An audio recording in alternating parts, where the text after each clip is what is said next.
L'ami de l'époux, Jean 3h29. Celui à qui appartient l'épouse, c'est l'époux.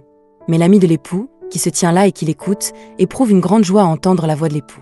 Aussi cette joie qui est la mienne est maintenant complète.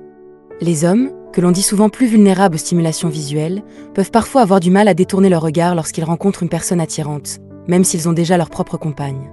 Si cela reste ponctuel, les conséquences peuvent être limitées, mais lorsque cela devient habituel, ou lorsqu'un lien se développe, des difficultés apparaissent.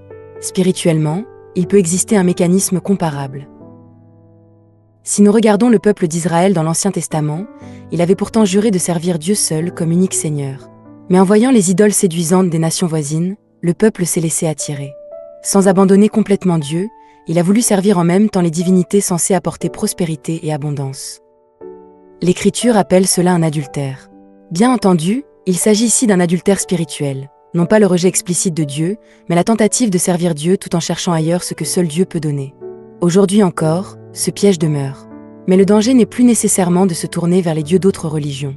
Il peut consister à s'attacher davantage aux responsables religieux visibles qu'aux dieux invisibles. Pour reprendre l'image de l'Évangile, certains finissent par confondre l'ami de l'époux avec l'époux lui-même.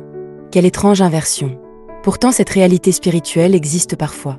Jean-Baptiste lui-même, lorsqu'il fut emprisonné à cause de ses prises de position publiques, connut un moment de trouble et demanda si Jésus était bien celui qui devait venir. Mais malgré cette faiblesse humaine, il gardait une conscience claire de sa place. Il n'était pas l'époux, seulement son ami.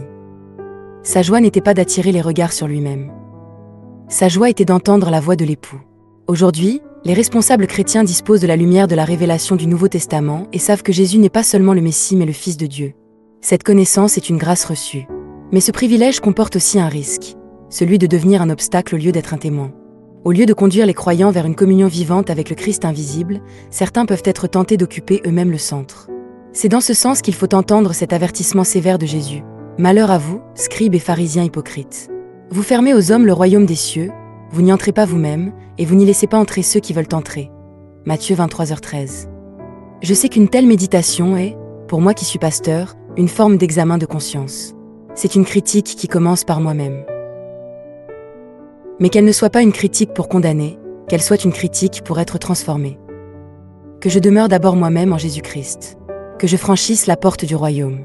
Et que les âmes que le Seigneur me confie ne s'attachent jamais à moi, mais soient conduites jusqu'à l'époux. Seigneur, accorde-nous cette grâce. Je prie au nom de Jésus-Christ.